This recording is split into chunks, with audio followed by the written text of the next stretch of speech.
వరంగల్ జిల్లా ప్రధాన వార్తలను పరిశీలించినట్లయితే ఇటీవల కురిసిన అకాల వర్షాలతో నష్టపోయిన ఖానాపురం మండలానికి సంబంధించిన రైతులను వెంటనే ఆదుకోవాలని డిమాండ్ చేస్తూ 365 జాతీయ రహదారిపై బీఆర్ఎస్ పార్టీ మండల పార్టీకి సంబంధించిన నాయకులతో కలిసి రైతాంగం అంతా కూడా ధర్నా రాస్తారోకోకు దిగిన సందర్భం కనిపిస్తూ ఉంది. ఇటీవలి కాలంలో అకాల వర్షాలతో తీవ్రంగా నష్టపోయామని రైతాంగం అంతా కూడా ఆవేదన వ్యక్తం చేస్తున్న తరుణంలో క్షేత్రస్థాయిలో అధికారులు నష్టపోయిన పంటలను పరిశీలించి సర్వే నిర్వహించి నష్టపరిహారం అందించే విధంగా రాష్ట్ర ప్రభుత్వానికి నివేదిక పంపించాలని ఈ సందర్భంగా రైతాంగం అదేవిధంగా బీఆర్ఎస్ మండల పార్టీ నాయకులంతా కూడా డిమాండ్ చేసిన సందర్భం కనిపించింది.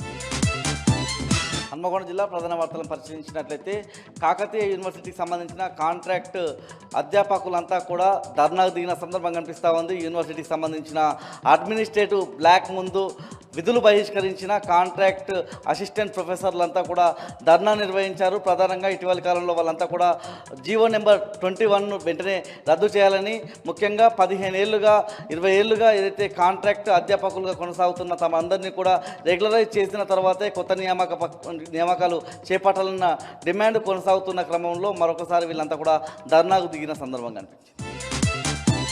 హన్మకొండ జిల్లా నుంచి మరో వార్త చూసినట్లయితే రాష్ట్రంలోని అన్ని యూనివర్సిటీలకు సంబంధించిన పార్ట్ టైం అధ్యాపకులకు సంబంధించిన సమస్యలన్నీ పరిష్కరించాలని డిమాండ్ చేస్తూ ఈ నెల 17వ తేదీన చెలో సెక్రటేరియట్కు కాకతీయ యూనివర్సిటీ పార్ట్ టైం అధ్యాపకుల సంఘం పిలుపునిచ్చింది. ఈ మేరకు కాకతీయ విశ్వవిద్యాలయంలో మీడియా సమావేశం నిర్వహించిన సందర్భం కనిపిస్తూ ఉంది. ముఖ్యంగా అధ్యాపక నియామకాల్లో పార్ట్ టైం అధ్యాపకులకు ప్రాధాన్యత కల్పించి ఉద్యోగాలు కల్పించాలని ఈ సందర్భంగా వారంతా కూడా డిమాండ్ చేశారు.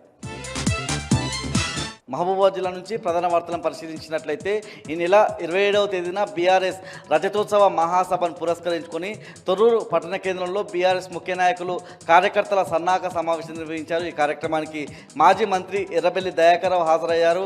ముఖ్యంగా రజతోత్సవ సభతో కాంగ్రెస్ పార్టీకి కౌంట్ డౌన్ మొదలవుతుందనే విధంగా కూడా దయాకర్రావు వ్యాఖ్యానించారు. దాంతోపాటు లోకల్ బాడీ ఎన్నికలు నిర్వహించడానికి రేవంత్ రెడ్డి వెనుకాడుతూ ఉన్నారని, లోకల్ బాడీ ఎన్నికలతో కాంగ్రెస్ నిజస్వరూపం బయటపడుతుందని, అదేవిధంగా లోకల్ బాడీ ఎన్నికల్లో కాంగ్రెస్ గెలిస్తే దేనికంటే దానికి సిద్ధమనే విధంగా కూడా ఎర్రబెల్లి దయాకర్రావు వ్యాఖ్యానించారు.